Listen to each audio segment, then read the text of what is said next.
மரத்திலிருந்து தண்ணீர் பீச்சிக் கொண்டு வெளியே வருவது மரத்தின் நீர்க்கசிவு சாப் ஃப்ளோர் கடேஷன் என்று அழைக்கப்படுகிறது. இது பொதுவாக மரங்களின் உயிரியல் செயல்முறைகளால் ஏற்படுகிறது. இது இருக்கும்போது காற்றில் ஈரப்பதம் அதிகமாக இருக்கும்போது இலைகள் வழியாக நீர் ஆவியாக வெளியேற முடியாததால் நீர் அழுத்தத்தால் வெளியே தள்ளப்படுகிறது.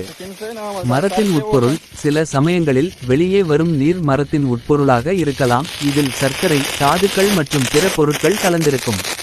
உதாரணமாக மேப்பிள் மரங்களில் இருந்து வரும் சாறு மேப்பல் சாப் இனிப்பாக இருக்கும். எப்போது இது நடக்கும்?